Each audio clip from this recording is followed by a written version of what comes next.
Mr. Keown, good morning. Back in your old stomping ground at the weekend. I saw you doing the Arsenal game on Saturday. Nice reception, no doubt, from the ones who love you. Lovely. I'm surprised they still remember me after all these years. But of course they do. Do you know what was interesting watching that team? 5 changes from what we saw last year. The regular lineup for Arsenal showed a real strength of their squad. Was Maduaki and Eze playing really outstanding football, Jim. So yeah, very hopeful for the season for Arsenal. Good. We go into another morning off the back of another weekend when Manchester United ended up losing. It's my understanding, Simon, that for the time being, Ruben Amorim retains the backing of the United board. I've just been sent a message on that one. Does that surprise you? Or do you think the clock's ticking? No, I don't think that anybody going into this game would have expected Manchester United to have won it, because they're not in that place at this moment in time. Whilst Man City is still going for a rebuild, they are an infinitely better team than Man United are right now. So in isolation, I don't think you take him out of the job because he gets beat by Man City. You consider your position. I mean, we are now coming up to the point where the fella's been in situ for nearly a year, and it is staggering, really.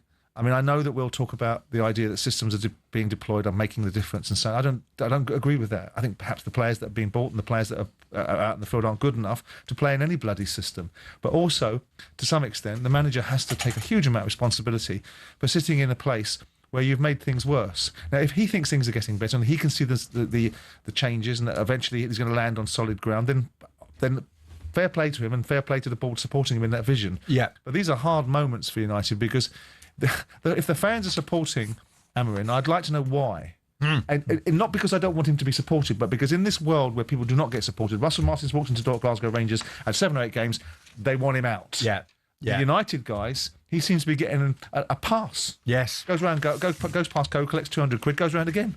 And of course, more often than not, it's Amorim's system that comes into the conversation. His 3-4-2-1 system came in for more criticism following the defeat to City. And of course, he said that for the time being at least, he won't budge. This was Amorim post-match.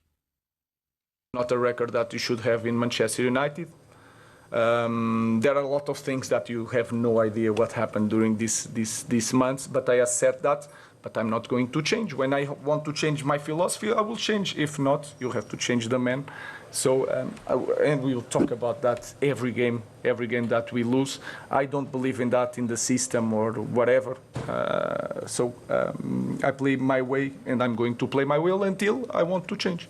I'm going to give everything. I will do everything, always thinking about what is best for the club. That was always the same message. And then it's not my decision, the rest. So until I'm here, I will do my best I really want to win games, so I'm suffering more than them.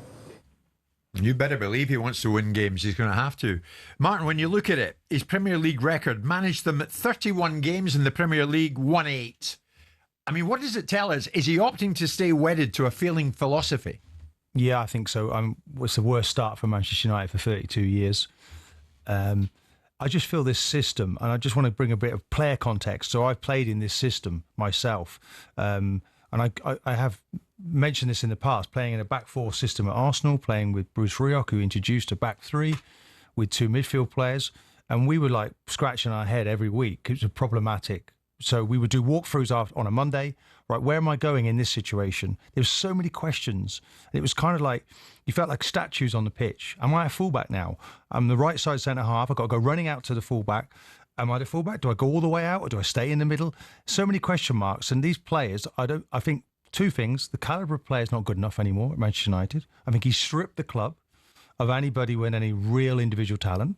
So Garnacho, Anthony, Sancho, all been allowed to leave. Rashford as well has that individual ability. Okay, we know it's lacking in his performances, but nonetheless, he's an individual. And the team system, it doesn't as if the players are really convinced by it. They don't look like they're believing in it. So massive question marks. And you can see in the results, they're just not up to speed, Jim. And it's only heading one direction right now. And I just feel, again, it's this stubbornness to... Everyone talks about +1s in the modern game. Where can we outnumber the opposition? There's 2 midfield players outnumbered. Foden was magnificent yesterday, by the way, just to go on to that. But he was allowed the time and space to do that. He just he knew he was going to be able to take control. You've got to give players the platform, Jim, to go and be successful. Otherwise, you make them look like they were second best, and they were certainly second best yesterday. I mean, so Jim Ratcliffe's sitting there watching it. And of course, he's hearing what we hear, he's seeing what we see. Yeah. At the end of the day, Simon, how much longer? I know we've spoken about this before, but where are we at now? The 15th of September. Does he go into October with them? Well, I don't think it's existentially problematic to lose to Man City. I don't think those are problematic. In the scheme of things, in the bragging rights in Manchester between Manchester City and Man United, yes, you're going to get some flack for it. 8 wins in 31. That's problematic. Sure, but there was a backstory to last season, and the fact that he wanted to stamp his own authority on it, and he wanted to change direction, and he wasn't going to pivot and wasn't going to listen to the media. He was going to do what he wanted to do. So you take away those statistics and you look at what's happening now, which is his pre-season, his group of players, his changing culture, his outlook, right? And you say to yourself, well, okay, what have we had, what we see? What I see for problematic for him, I don't see if they're going to get beat next week or get Chelsea come to Man United and beat them next week, you're still going to get a pass because Chelsea are a better side right now. It's when you start playing Brentford and Sunderland and you can't overcome those teams that the noise will really start to ramp up. Of course, we're going to pull out the statistics and say, look what that 8 from 31 games is, an appalling record. And he also looking at it from their own point of view. I don't know whether Jim Ratcliffe knows what he's doing. I certainly know that he knows what he's doing in business. I certainly know what he knows by taking his $3 billion worth of investment and taking it to the US rather than doing it in the UK because of the circumstances. I'm certainly knows that he knows what he's doing there. When it comes to the football side of things, with all due respect to him, he made a decision with Ten Hag which was absurd to keep them in situ and then give him a new contract, then take him out in October. You brought Amorim in, and ultimately you're seeing nothing from Amorim to give you any confidence. This is what I don't understand from the Man United fans. Have you fallen so low in your own expectations of yourself? Have you reached so far down into the bottom of your expectations of this football club that you're not able to say this isn't good enough? Because you seem to be applauding your manager as if it's... I mean, I realise that anybody but the Glazers is worth an applaud. Right? But the fact of the matter is, a manager that's been brought in after 30, 40 games and doesn't seem to be having any direction of travel that gives you any confidence, because there's nothing about what Amorim's done so far besides what he's done previously at Sporting that can give anybody anything to pin the tail on the donkey. And I look at it and say, well, Chelsea game comes up, City games, these games are what they are at this stage in United's evolution. But Sunderland, Brentford and other games... Well, it's funny you say that, Simon, because next, Chelsea. Yeah. And then further down the line, Saturday the 27th of this month, they go to Brentford. And then they got Sunderland, a promoted side, who are not going to roll over, who will not come up to the Premier League to be one of these Premier League fodder sides that are going to be accepted and relegated. They've got games on their hands, and no one's frightened of Man United anymore. No one cares about going to Old Trafford and be worried about the Man United lustre and imagery and iconography. Yeah. It's all gone. So and Rashford's over at Barcelona and they win 6-0 last night. Yeah. Oh, yeah. All right. Yeah, okay. But he did say that he needed a pre-season. He's been given that. He's now got time between games, probably too much time, but at least he can work on it. But we need to see improvement. So, Jim, these fixtures are immensely important for him. Was it 31 games, 16 defeats? You know, it's not great reading for any club. Never mind. We're talking about Manchester United here, and he's stripping the group of any real talent. Yeah, I don't think the squad looks good enough. And in fact, look, they'll stay up, Jim, but they ain't going to make any progress. I mean, honestly, it's that bad. I always felt, in fairness to him, in the project that's in hand, and I hate to use the word project because it gives people a get out for being instantaneously able to make things different, which is what you're supposed to do to some extent. I always felt that if he's 15 games into this season and operating at the same sort of level of attainment he was getting last season, that the excuses would run out, or the opportunity to dazzle the media, or the opportunity to be someone that seems to be someone that you can really relate to because he says things that others won't. Oh, so what? We can all say things that others won't. It's about winning football matches. Yeah. And he is not winning football matches. He's too long. Look at Thomas Frank going into Spurs, and who I was sitting here saying was perfect for them to go and get him. And they look magnificent right now. Many of you get in touch this morning regards Manchester United and where they're at. Is it as bad as last season? Is it going to end up as bad as last season? Is it going to end up worse? Is this the season Manchester United get relegated if they don't do something about it now? Amorim, the man in charge, this 3-4-2-1 system. No, I'm not going to change it, he says. Not for the time being. But do you see any light in the darkness that surrounds Old Trafford at this time? They go across the city yesterday. They're up against Manchester City. Haaland's in the mood. They lose it by 3-0. What is changing in your eyes at Manchester United? Do you see anything to give you hope under this man Amorim? 03717 223344. And Rich will kick us off. A big United fan. Rich, good morning. You're through to us. What do you want to say, mate? Yeah, morning, chaps. Good show as always. Thank you, Rich. I want to start with our scouting. So when you look at Dorgu, who in their right mind has gone over to Italy, gone to Lecce and thought, you know what, this lad's exactly what we need. Like, he's meant to be a left fullback or a left winger as Amorim's playing him, but what's happened to our left wingers? You know, he's the furthest player up the pitch on the left-hand side. He can't put a ball into the box. We've got Ugarte playing centre mid. Can't kick a ball, can't run. Right. We've now got Sesto up top. We spent 75 million on a striker who looks scared to even go near the ball. It's baffling. Let's put it to Martin. He's not having Dorgu, he's not having Ugarte, and he's wondering who scouts these players, who comes in and says, yeah, we should go for them. I mean, obviously, I think he's got a point with Dorku in those wide areas, high positions. You want technical players. This was the point I was making about getting rid of all the the talented wingers. But you want to play. These are essentially defenders that find themselves in the final third, then don't have that creativity in their game. Sesko, I thought actually a couple of times showed a bit of pace, but they don't really go into him. In Bomo, it'd be interesting to chat to him now about how he feels about being at the Manchester United club, where he's not really getting much of the ball. He's doing a lot of defending.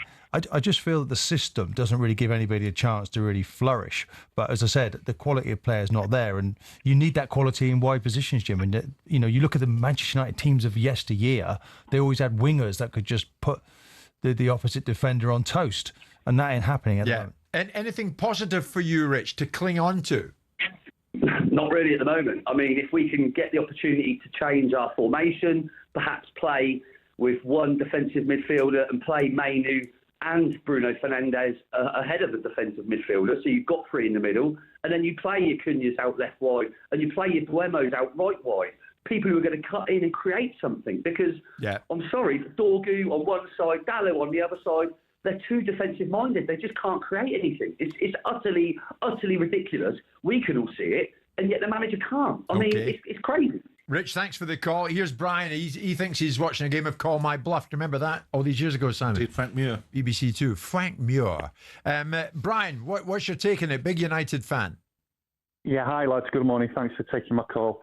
I'm pained to say I'm actually I'm in danger of agreeing with Simon this morning, and it doesn't sit well, lads. I've been a football scout for 30 years. I worked for 2 Premier League clubs and 2 lower league clubs. I'm not an expert. I'm just saying what I see.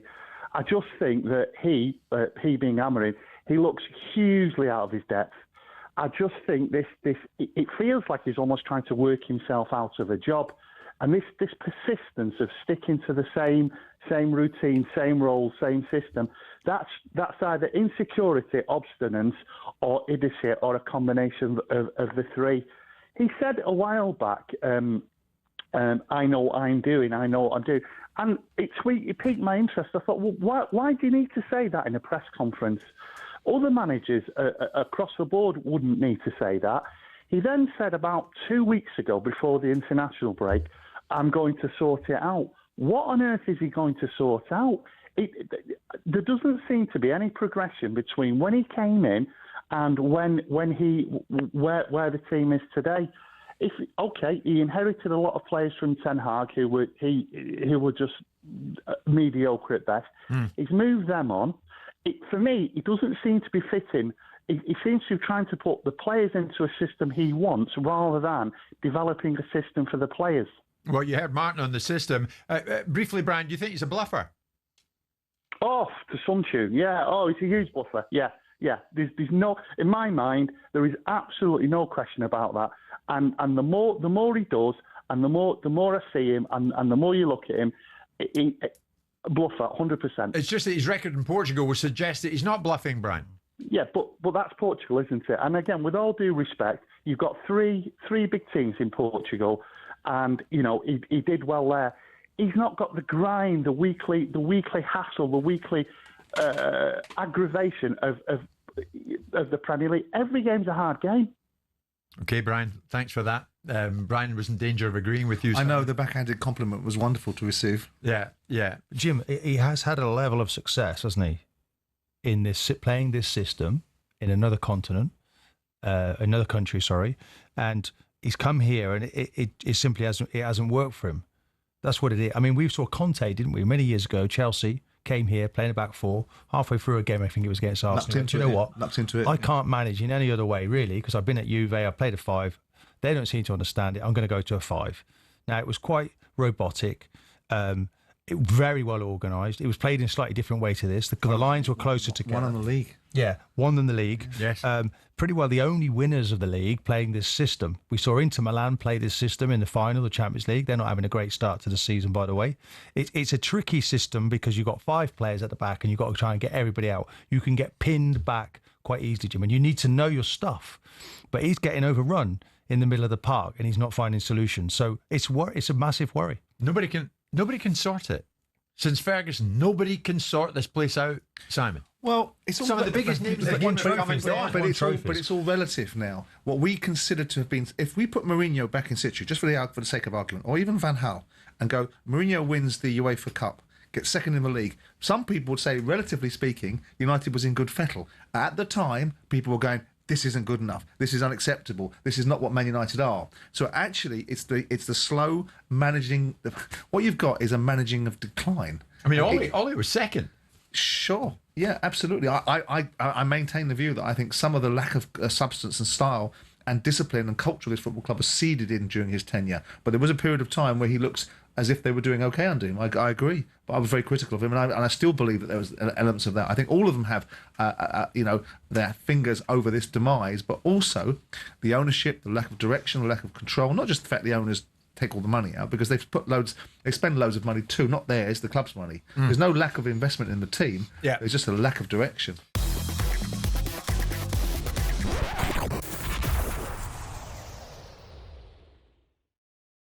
With Arsenal and where you think they might be going. Mosquera came in for Saliba. Eze made his Premier League debut. Gyökeres scored again. Madueke shone in the absence of Saka.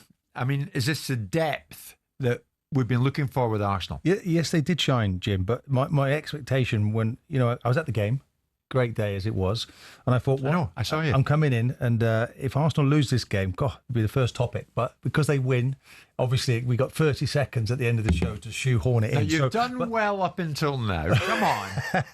No, so do you know, I thought it was a massive show of strength from an Arsenal point of view of all these new signings and how well they've done instantly.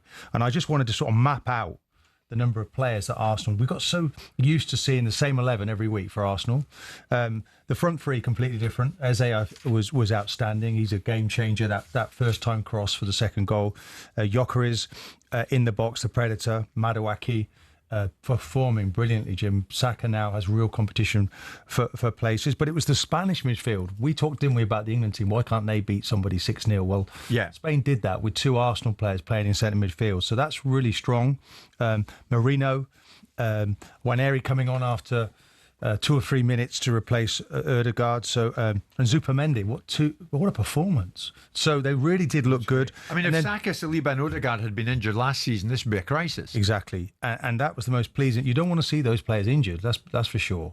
But what was really pleasing was how well they did. And Mosquera at the back, the young lad, really good athlete, positioned well. I think they paid 15 million for him, so that looks a fantastic find. Miles Skelly not playing. Used to wear that sign. Calafiori playing left back, didn't start the season last year. So I make that 8 players. Yeah, that were not regulars, or even at the club last season.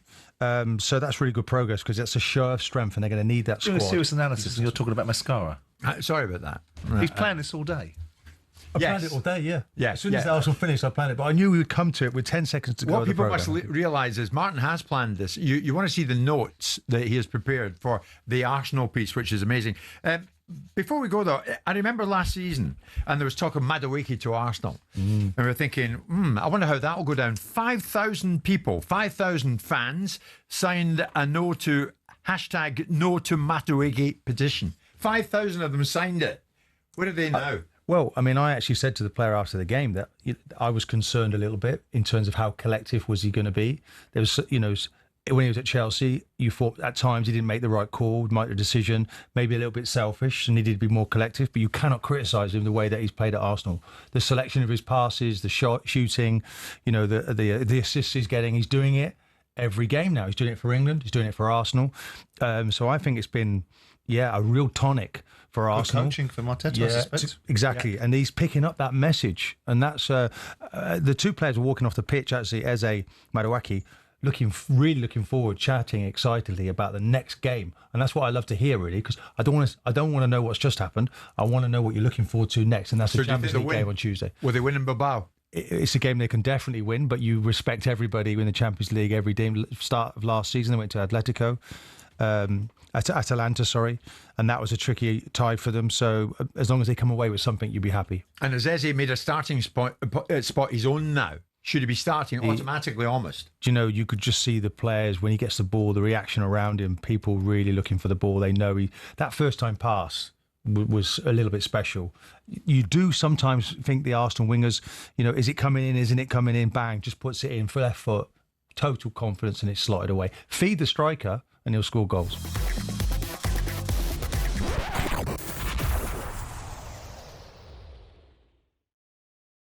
Rangers in trouble. There's a new man in charge, and it's Russell Martin, and he cannot seem to get it right. 5 league games, 4 draws, 1 defeat.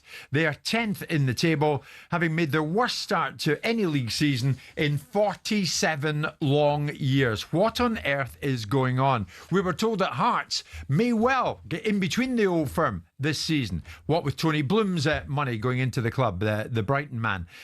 Tony Bloom has invested in Hearts big time. Well, Hearts might go even better than that. They might even win the thing. Celtic will have different ideas, but at the moment, Rangers have lost their way. And they lost this one 2-0 at home to Hearts. And after the match, Russell Martin got into a bit of a to and fro with one of the journalists at the post-match conference. The journalist led off. But do you agree with how badly the performance are, the levels? We don't look coached, Russell. It doesn't look good on the pitch. That's as bad as I've seen Rangers in all the time I've been watching them in that first 45. They are scared on the ball. There's no shape, there's no formation. That's not tactics, mate. You've just said it yourself. They're scared. They're scared. There's nothing there for them to grip onto at all. If we were producing the tactics all the time that we work on in training, that's what I just said to you. We see a very different team in training to then the game. So, but there's been no evidence of that at all in the league so far. There's 5 games, no wins. There's nothing there for you to back that up. To back what up? What you're saying about training and how they look, that's not materialising into the domestic form so far at all. Yeah. The outcome, you only see the outcome of the end of the week. I've not been happy with the performance. I've not sat here and said to you I'm really happy with the performance. I don't lie to you. I don't come out here and lie. I've not been happy with the level of performance. But also, is my job to work out why, is not big tactical problems. The problems are the emotion, managing anxiety are psychological. So we have to try and work that out, and we have to maybe simplify it even more. Russell, the fans have made it quite clear that they would like you to resign and to go. It's overwhelming now from the support. No wins in 5, worst league start in many a year. The fans want you to go. Mm-hmm. Yeah, I don't think many of them wanted me here in the first place, so... Will you resign? No. Sounded like that fella had very much a theme of hard questioning for Russell Martin to see where it would take him, and he certainly pushed it, did he not? The journalist in the news conference. It got so bad that Hearts fans chanted at Russell, "You're getting sacked in the morning," a chant that was then taken up by the home support. Martin, have you ever heard anything like that? Russell Martin, to be fair to him, went with the questioner. And the questioner, whoever it was, I don't recognise the voice, but didn't miss at a variety of different occasions in that to and fro. I mean, we spoke about Amorim. Is he up against it? My God, Russell Martin's up against it here. Well, I mean, to be honest, the press conferences he was performing were his best performances. On the pitch, they've been atrocious, Jim. So, you know, what's coming his way is not really unexpected. It's the worst starts, I think, since the 70s. Can you believe? 10th in the table. Rangers, with the resources that they have, what he had available to him, it's going backwards. It's going backwards right now. So it's almost indefensible. He's managing anxiety, he says. Well, he's talking about fear, and players are scared, but you have to take fear away from the players. You don't create fear. You create. Were you ever scared in your life as a player? No. I mean, I would would stand up against that. If there was a set of supporters that were working against me, I would be like, okay, well, I need to forget the fans for today. I need to go out there and put a performance in. You've got to stand up and be counted, but you need that from the manager. Jim, fear is the biggest problem in football right now, and it's down to the managers to take that away. So he's comparable. If he's creating fear, then he's not the right man for the job. I mean, the fear that it seems to be engendered in the players at the moment, Simon, seems to be coming from the hostility directed from the home support. Well, I don't suppose it's helpful. I mean, of course, he's culpable for not being able to alleviate the pressures that the players feel that they're under. And he's right to say, I mean, I think he's remarkably tolerant in that interview, because I think he should be a bit more assertive with the journalists and talk about the journey that he's on and the direction of travel he understands that he's got to get to. He started okay against Panathinaikos and Victoria Pilsen, didn't he, Pilsen, and then came unstuck against Club Brugge, which, to be fair, I thought they would. Didn't help they got a player got sent off. And the fans are not having him. They're not having him. They got a player sent off, yeah. But this is an established Premier League, a Champions League side. This is a side that's been in the Champions League for 2 or 3 seasons now. Yeah, but Simon, of the last 8 games, the only win was against Alloa. But with respect, Scottish teams can get hammered. You got Borussia Dortmund spanked the backsides of Celtic last year 7-1. So the fact of the matter is they've not given the guy a chance. Now, I don't know whether the style of football is good enough. We've had various people on here. We've had Bill Leckie on telling us that it's not good enough. I mean, I feel for him a little bit. I think that he was the architect of his own downfall last year. I hope that they stay with him, give him a bit more latitude, because I know it's your league. I know it's 5 games and you can't have one game that goes badly over there. But pack it in. But hang on, can the 49ers resist fan sentiment? Well, I hope...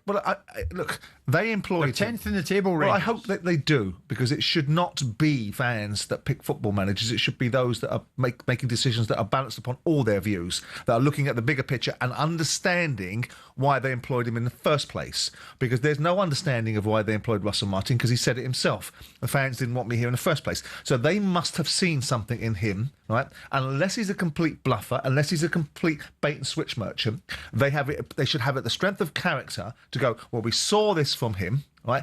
And that we believe that if we would give him enough time and enough of a chance to get his head, we're going to get it right. Now, if he is a bait and switch merchant, they suddenly realise that he isn't what he said he was, like Frank de Boer was found out at Crystal Palace pretty early, then make the decision. But don't do it because a bunch of fans are deciding now that they're not having him. The moment that guy did, and it might be justified because it might be in the long game he isn't good enough, but I don't think you can define that after 5 or 6 games. Can you really define it after 5 or 6 games? Can it really be that wrong? Because what did they appoint him for in the first place then? Can they be that clueless? These are not inexperienced operators. This isn't a new wet behind the ears football operation that doesn't understand football. They understand it. They've got a big football club in Leeds. They understand what it takes to employ a football manager. They understand what it takes to own a big football club. Rangers might be a big noise in Scotland, with due respect, but they're not a big noise anywhere else, with due respect to their fan base. They're not a big noise on the football field and haven't been for a long time. Not that long ago. They were in a UEFA Cup final. And that's fine. And that's a moment in time. Europa League final. But they didn't win it. They're a giant. They're a giant. They didn't win it in penalties. They are. Of course they are. They are. So the point is that the ownership model is what my point in all of that was. The ownership model are not blind. They're not stupid. They're not some Johnny-come-lately football guy that's walked in the door, some guy from a commercial background thinks he fancies owning a football club. They know their way around it. So they have to have had a reason. So they've got to stay with this guy unless the reasons that they had have been completely unwound. Would you give him more time? If I knew that what I was seeing behind the scenes was at some point going to change, and if I felt that he had to be given more latitude, to be given the opportunity, I would ignore the background noise. I wouldn't care how loud it got. You'd ignore the background noise? Because, unless I saw what they saw behind the scenes. Now, what he's saying is weak. Say what I see on a training field is not what you see on a Saturday. But you're in an outcome business, Russell. You're in an outcome business, so it doesn't matter what you see Monday to Friday. It matters what you see on Saturday.